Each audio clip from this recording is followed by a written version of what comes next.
Kepada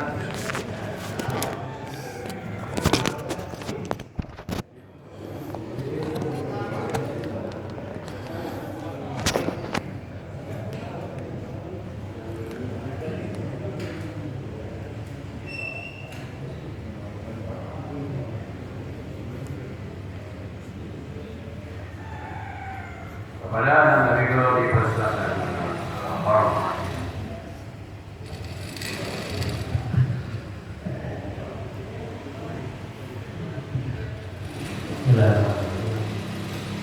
Assalamualaikum warahmatullahi wabarakatuh. Alhamdulillah alladzi bi ni'matihi tatimmus shalihat. Alhamdulillah alladzi arsala rasulahu bil huda wa dinil haqq liyudhhirahu 'ala dini kullih. Wa kafa billahi syahida. Asyhadu an la ilaha illallah wahdahu la syarikalah wa asyhadu anna Muhammadan 'abduhu wa rasuluh la nabiyya ba'd. Allahumma shalli wa sallim wa barik ala sayyidina Muhammadin wa ala alihi wa sahbihi ajma'in. Rabbi shrah li sadri wa yassir li amri wa hlul 'uqdatam min lisani yafqahu qawli. Obat. Bersyukur pada Allah Subhanahu wa taala pada pagi hari ini di bulan yang luar biasa penuh berkah ya. Di tempat yang penuh berkah, berkumpul dengan orang-orang yang soleh yang insya Allah juga memancarkan keberkahan. Semoga dengan berduduknya kita di sini diberikan keberkahan, limpahan keberkahan dari Allah Subhanahu Wa Taala. Salawat dari salam semoga selalu tercurahkan kepada Nabi kita, Nabi Muhammad Sallallahu Alaihi Wasallam. Semoga salawat serta salam ini juga selalu tercurahkan kepada keluarga beliau, sahabat-sahabat beliau, istri-istri beliau, dan kita selaku umat beliau semoga mendapat syafaat beliau dari pembalasan nanti. Amin.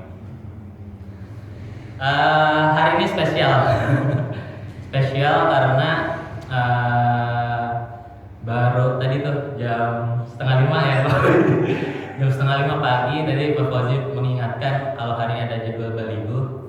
Jadi ya dengan waktu yang minim lah kita berusaha untuk memaksimalkan waktu yang ada. Jadi baligo ini mungkin untuk jamaah yang baru pertama kali hadir di Sabtu pagi, ini adalah sebuah forum, sebetulnya forum tempat para jamaah Masjid Al Iman untuk belajar menyampaikan dakwah gitu. Jadi kita mau ambil bagian nih bahwa dakwah bukan hanya tugas para ustadz, tapi kita nahnu duat qabla kulli syai'in kan. Kita ini dai sebelum menjadi apapun. Jadi kita mengambil bagian itu, mencoba ya mengikutilah sunnah Rasulullah, ya balighu anni walau ayat, sampaikan dari kewalahan satu ayat gitu kan. Jadi ini yang akan kita pelajari bersama, bahwa saya akan menyampaikan menyampaikan materi yang ada dalam buku ini. Untuk tema pada pagi hari ini adalah seni interaksi Rasulullah Shallallahu Alaihi Wasallam terhadap orang yang tertimpa musibah. Jadi kenapa saya ambil tema ini? Karena ya kita berkaca tentang kejadian fenomena-fenomena anak muda zaman sekarang, mereka kehilangan sosok panutan gitu. Kadang-kadang mereka mengambil panutan dari tokoh dari luar negeri atau tokoh-tokoh yang tidak patutlah untuk dicontoh. Sebenarnya kita udah ada contoh yang itu sudah berasal dari Allah Subhanahu Wa Taala, yang sudah dijamin oleh Allah Subhanahu Wa Taala. Ya, berdasarkan Quran surat Al-Ahzab ayat 21, laqad kana lakum fi Rasulillahi uswatun hasanah. Jadi sungguh telah ada bagi kalian di diri Rasulullah itu uswatun hasanah, suri tauladan yang baik. Nah, maka bagaimana nih interaksi Rasulullah terhadap orang-orang yang terkena musibah? Sebenarnya tema ini sudah dipersiapkan, temanya baru temanya di 2 pekan yang lalu, pas kejadian waktu itu Pelumpang ya, di Jakarta Utara. Pertamina ya, itu Pertamina meledak, terbakar, dan akhirnya itu banyak ya, ratusan termasuk kantor saya Basnas Bazis itu buka posko di situ. Itu ada ribuan yang terdampak. Nah, ini bagaimana nih interaksi Rasulullah terhadap orang yang terkena musibah. Jadi kita buka ya.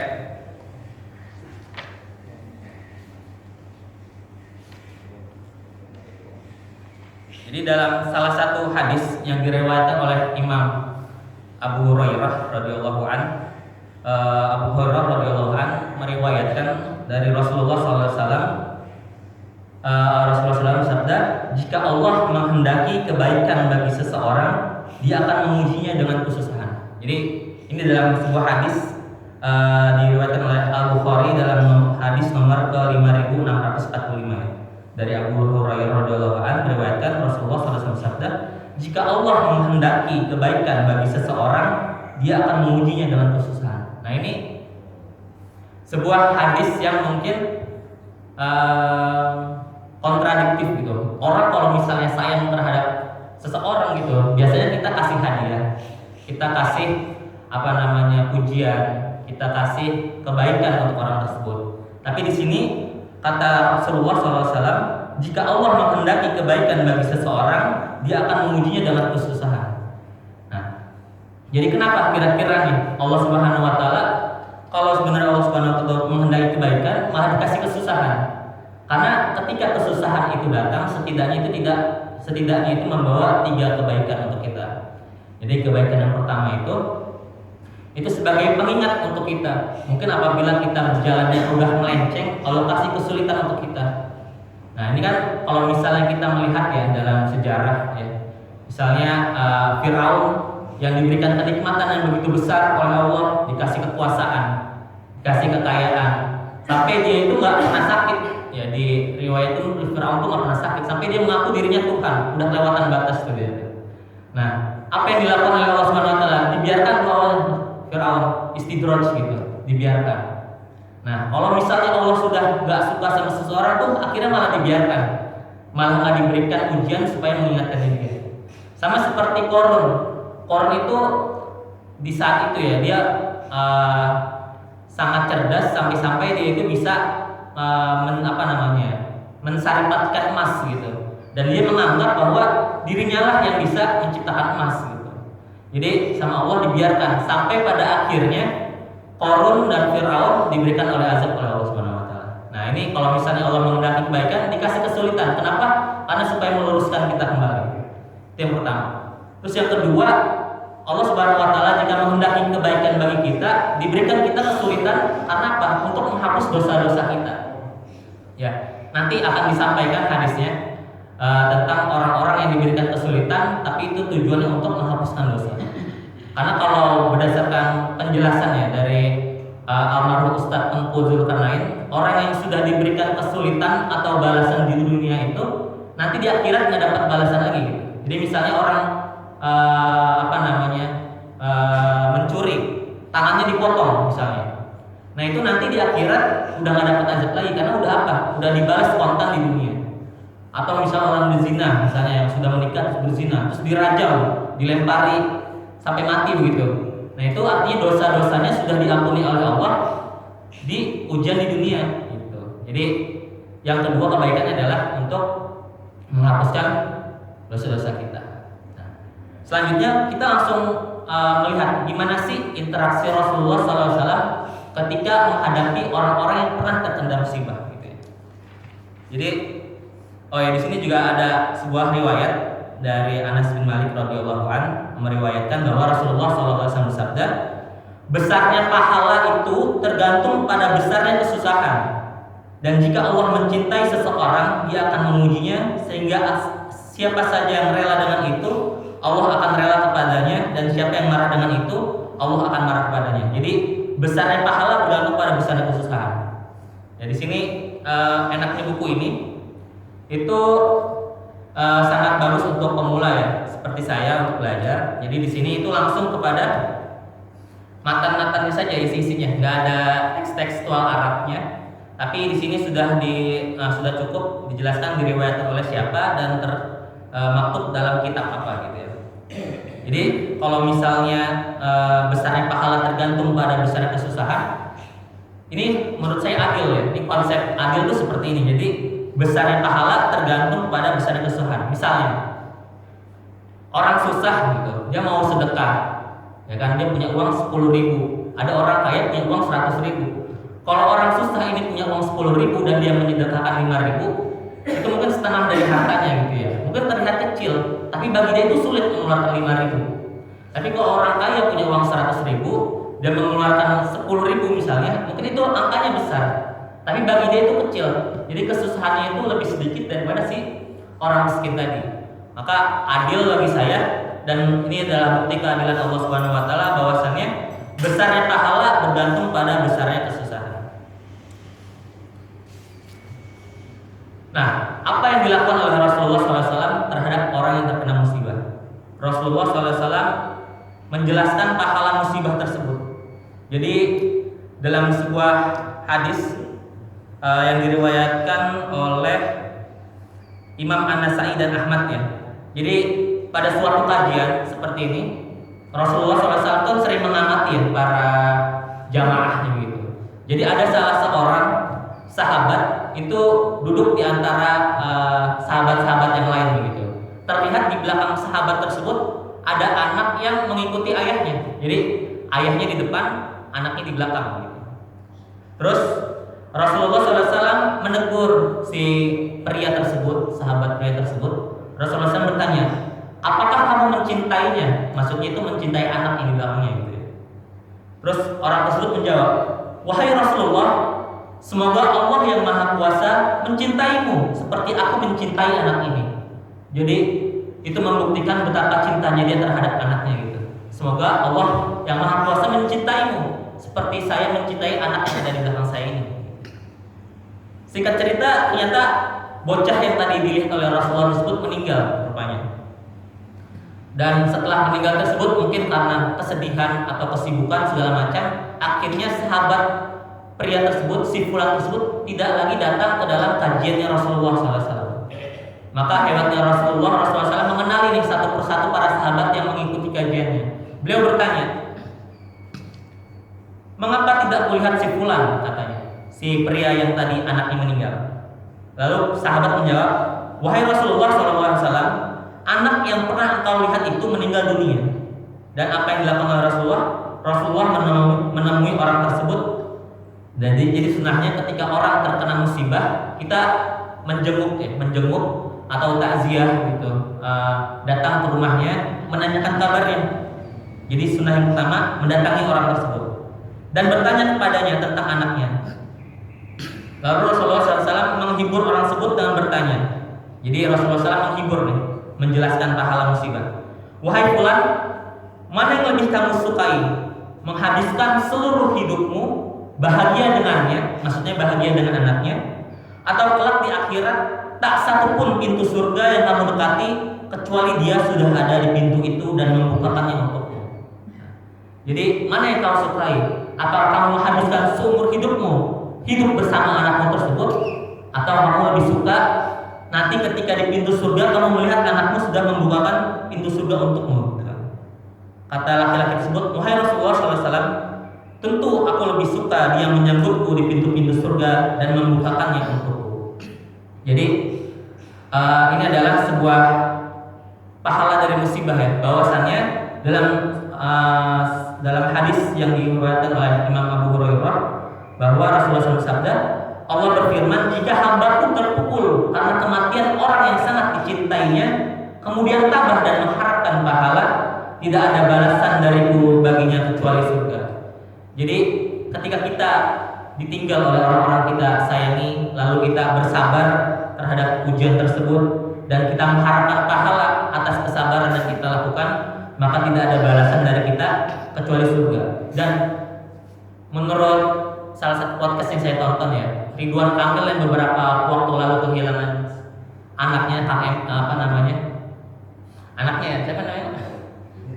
Ya, dia menjelaskan bahwa kehilangan yang paling terberat itu kehilangan anak. Kenapa? Karena ketika kita misalnya seorang anak kehilangan orang tua, itu secara psikologis kita sudah siap.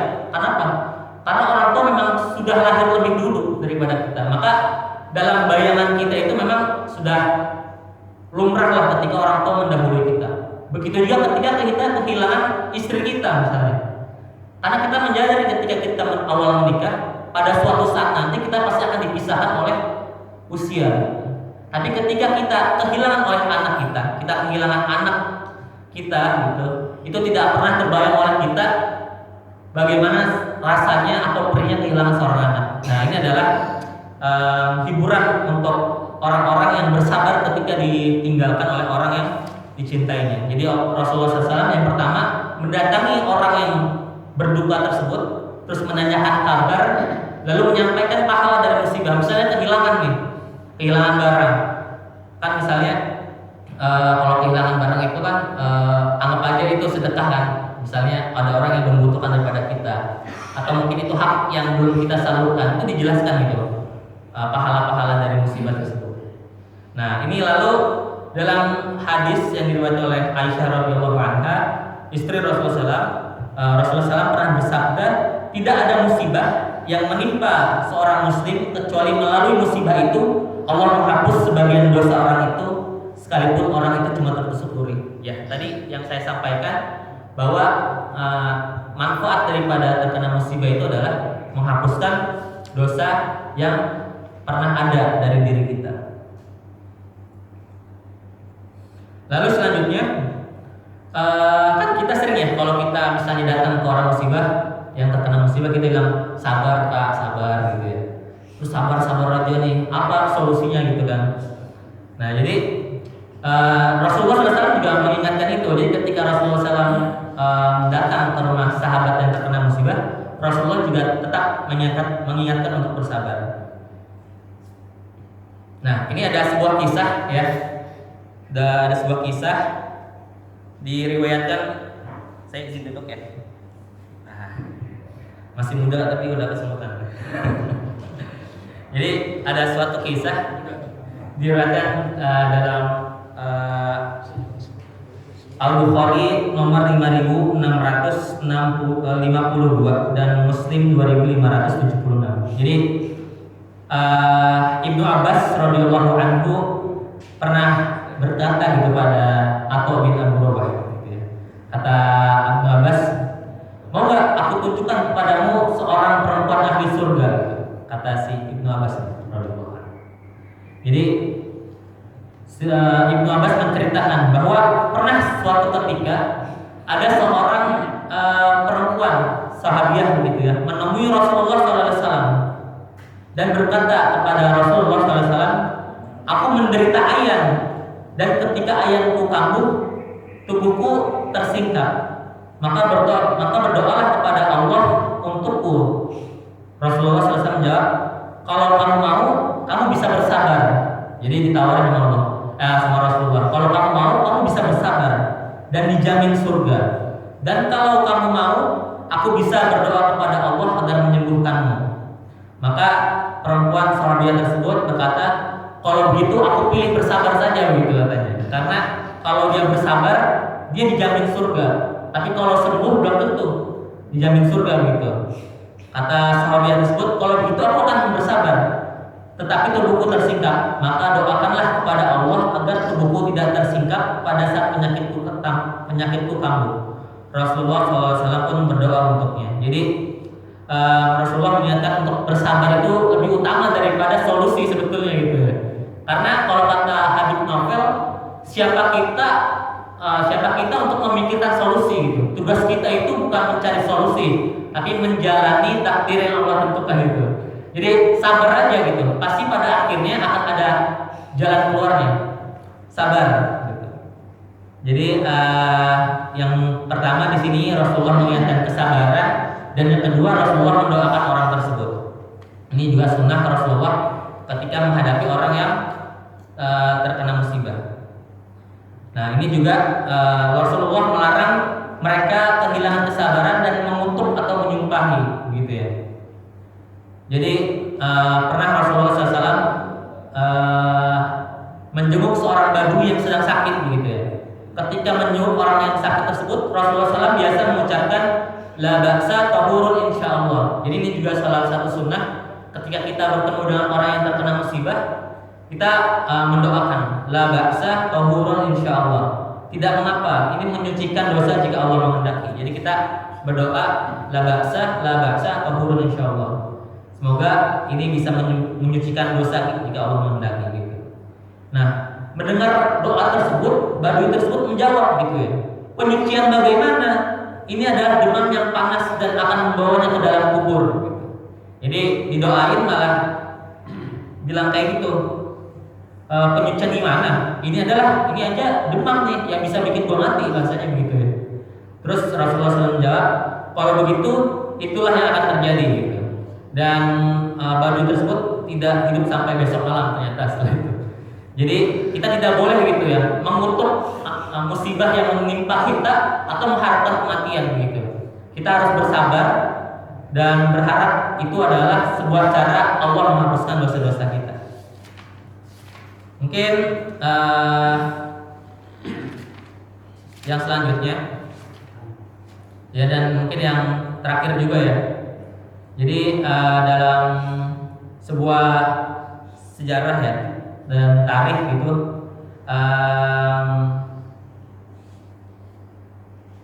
jadi ketika Ja'far dan sahabat-sahabatnya terbunuh, Rasulullah SAW itu datang gitu ya menjenguk para keluarganya Ja'far gitu.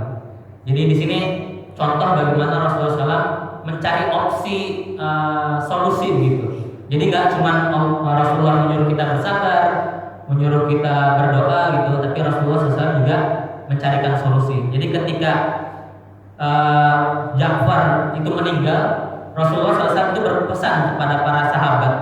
Rasulullah SAW bersabda, jangan lupa memasak untuk keluarga Ja'far gitu, karena mereka direpotkan dengan urusan sahabat mereka karena berduka atas kematiannya gitu.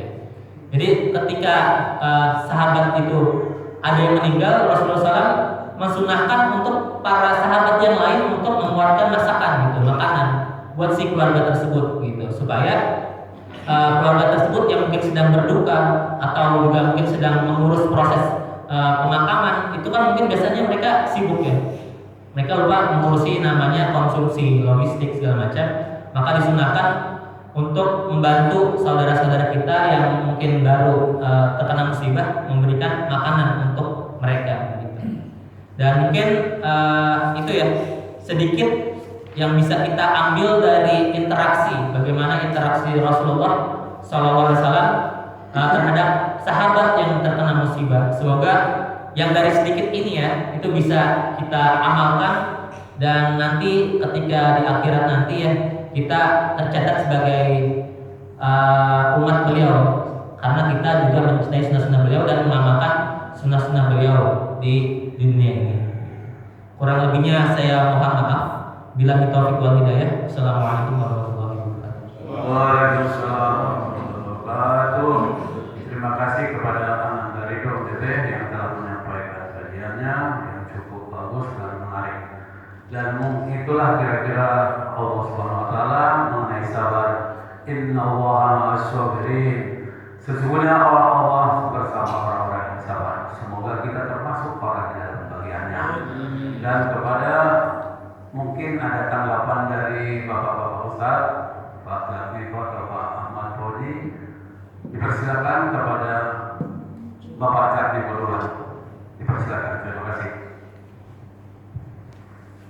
Terima kasih Pak Ali sebagai moderator. Menarik sekali paparan Nanda Ridho di dalam mengisi baliho Ramadan ini. Ini sudah bersinggungan dengan tasawuf karena terkait dengan bagaimana solusinya menghadapi musibah. Di samping sabar, apakah kita itu mampu mengatasinya? Nah, inilah esensi daripada sebuah solusi. Pertama, musibah itu bisa personal, bisa komunal, bisa secara sosial. Secara personal tidak terkait dengan orang lain, bisa karena kecelakaan, bisa karena tidak lulus, bisa karena dipecat dari pekerjaan.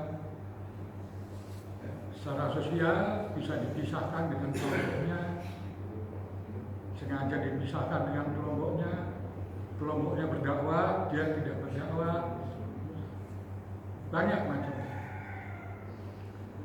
Tapi Al-Quran memberi solusi bahwa Allah bersama orang-orang yang sabar. Saya mencoba memberikan beberapa potongan ayat dan contoh Nabi. Ayat pertama Al-Isra ayat 5-6 ya. Bersama kesulitan ada kemudahan. Bersama kesulitan ada kemudahan. 2 kali. Jadi betul, kalau kita pengen kuat, kita justru diberi kesulitan. Pengen mudah dikasih kesulitan, bertentangan. Makanya kalau orang berdoa mudahkanlah itu kurang tepat. Ini kata mudahkanlah berarti dirinya itu posisinya rendah. Harusnya kuatkanlah beban yang saya pikul. Itu etika berdoa. Kurang ayat tentang Al-Isra itu. Di sana ada solusi lagi. Ar-Ra'd surat 13 ayat 28. Sesungguhnya banyak-banyaklah berzikir agar hati kamu tenang. Itu juga bagian daripada menghadapi musibah. Masih kurang lagi, ada lagi ayatnya. Al-Baqarah 216. Bisa jadi menurut pandangan kamu itu baik, tapi belum tentu menurut pandangan Allah. Allah maha kamu tidak tahu. Nah, itu salah satu kunci ayat-ayat bagaimana menghadapi kesusahan. Saya memberi contoh tentang Nabi, peristiwa Ganarik misalnya. Waktu Nabi berhadapan dengan kafir Quraisy. Kafir Quraisy minta kita toleransi. Hari ini saya menyembah Tuhan kamu, besok kamu menyembah Tuhan saya. Tentu saja Nabi nggak bersedia karena itu ikut akidah. Terus ditekan begitu.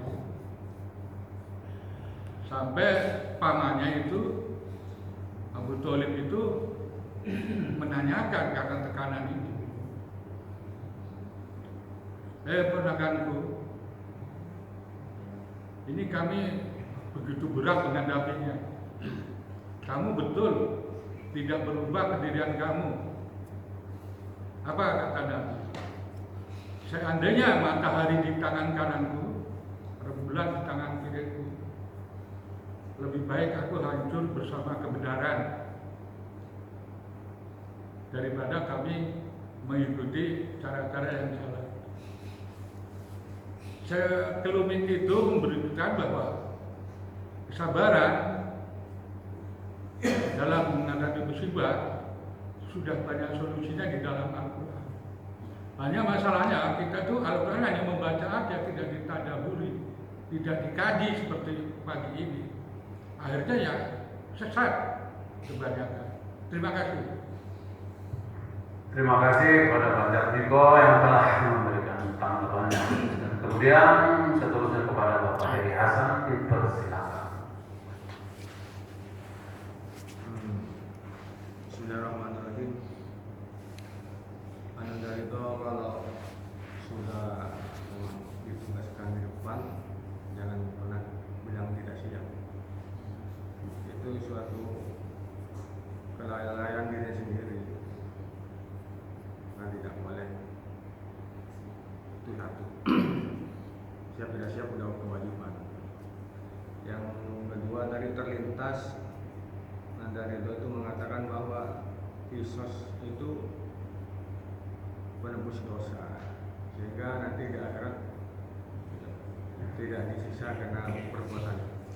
Di mana itu referensinya? Itu aja. Karena semua dosa saya tetap disiksa. kasih. Mungkin untuk ini langsung jawab aja ya. Kalau yang kedua itu Ustaz, pakai itu dari penjelasannya almarhum Ustaz Tengku Zulkarnain tadi. Saya sempat menonton kajian beliau. Kata beliau seperti itu, gitu.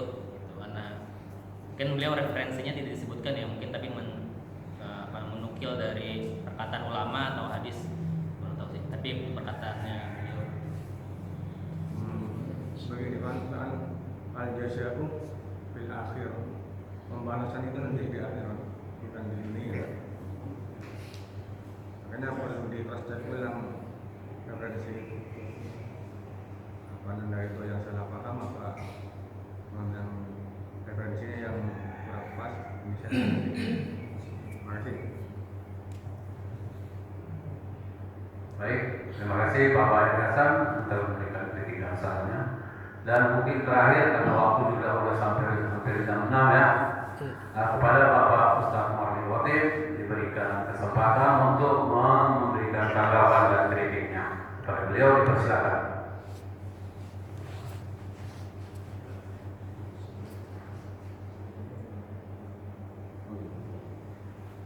Bismillahirrahmanirrahim. Assalamualaikum warahmatullahi wabarakatuh. Waalaikumsalam warahmatullahi wabarakatuh.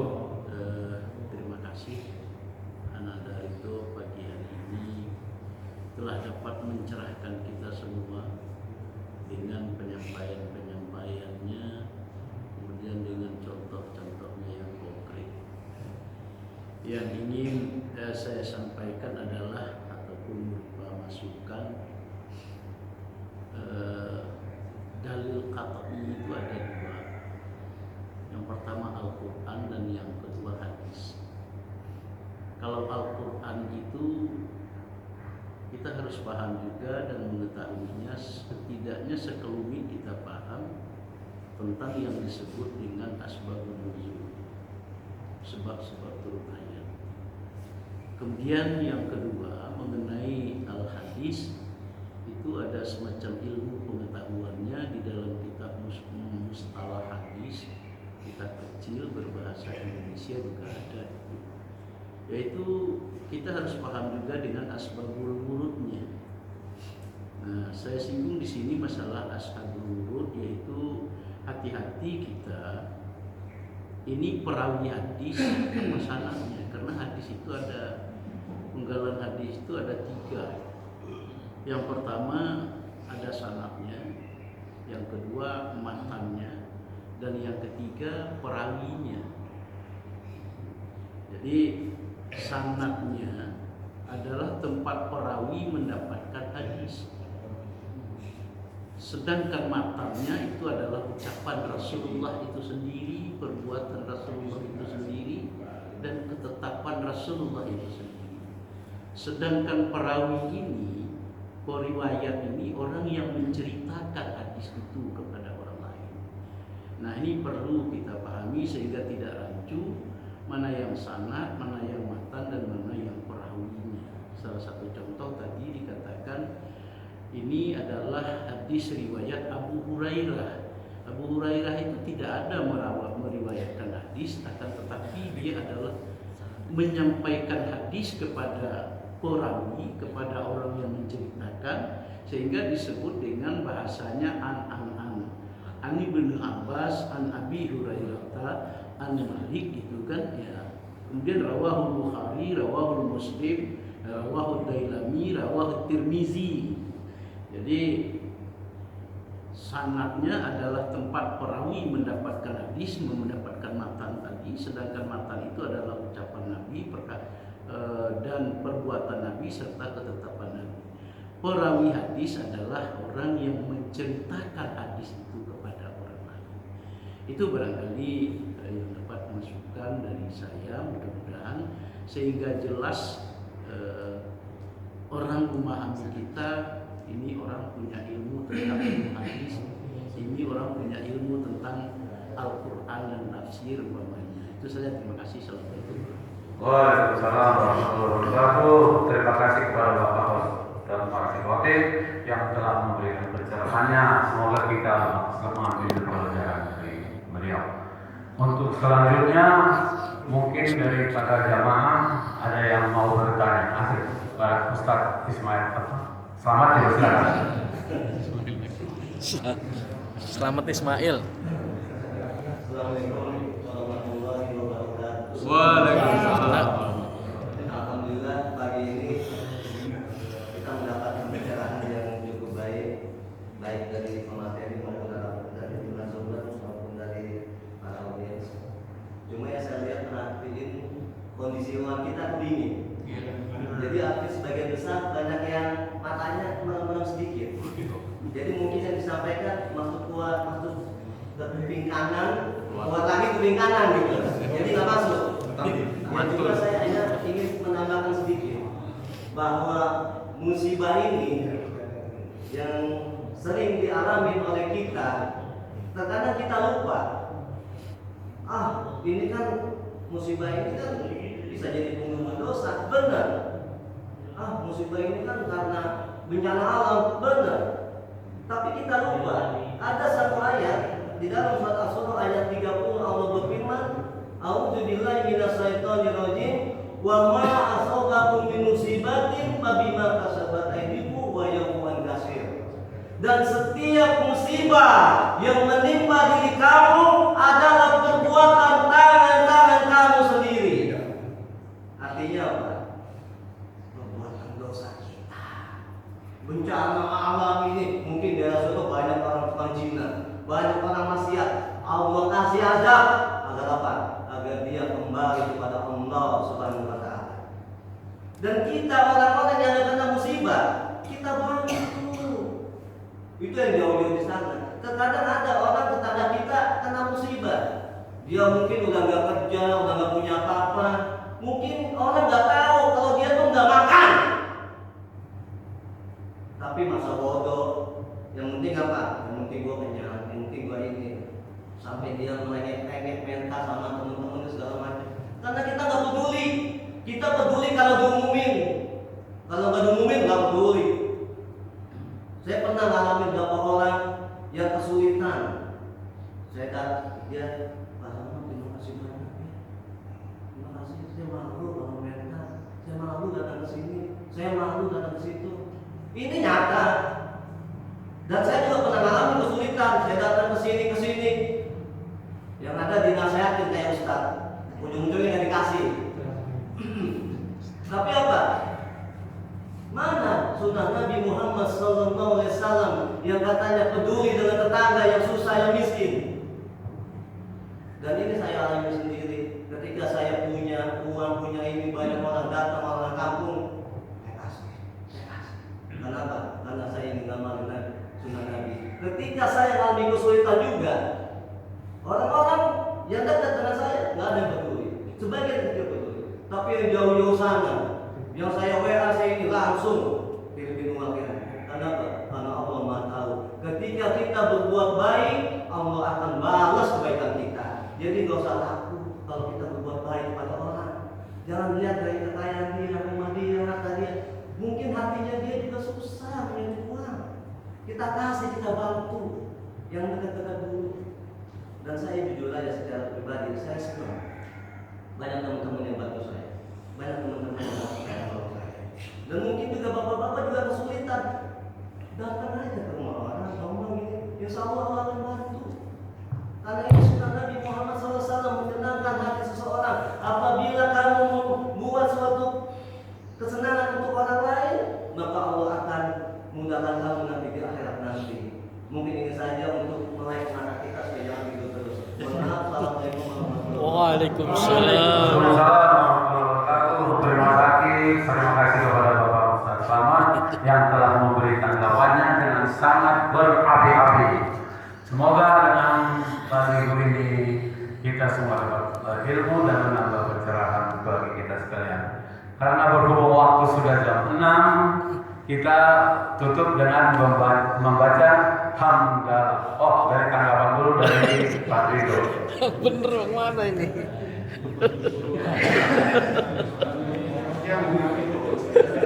Semangat kali. Semangat untuk Iya, terima kasih kepada para jamaah, para kiai, para ustaz yang sudah menyampaikan tanggapan Sebenarnya sih tadi saya nangkap satu pelajaran ya pada pagi hari ini sebetulnya. Jadi ketika kita diberikan, posisi kita dalam kesulitan, percayalah itu cara Allah untuk meninggikan derajat kita gitu. Kalau misalnya saya mau cari aman aja, mungkin saya di rumah aja gitu kan, nggak ngisi materi depan sini kan, mencoba menyampaikan, kan akhirnya saya disayurin kan sama ustaz-ustaz kan. Teman itu kan posisinya mungkin nggak enak bagi saya ya, mungkin itu sulit, tapi bagi saya itu mumpung saya supaya saya jadi lebih belajar lagi. Saya sih nambah poinnya itu aja ya. Jadi menarik, berarti posisi saya sudah tepat di mana saya merasa tidak nyaman, artinya di situ tempat saya untuk bertumbuh. Terima kasih. Langsung Assalamualaikum tutup aja, Pak. warahmatullahi wabarakatuh. Langsung tutup. Waalaikumsalam. Sama-sama kita akhiri dengan lafaz hamdalah. Alhamdulillah.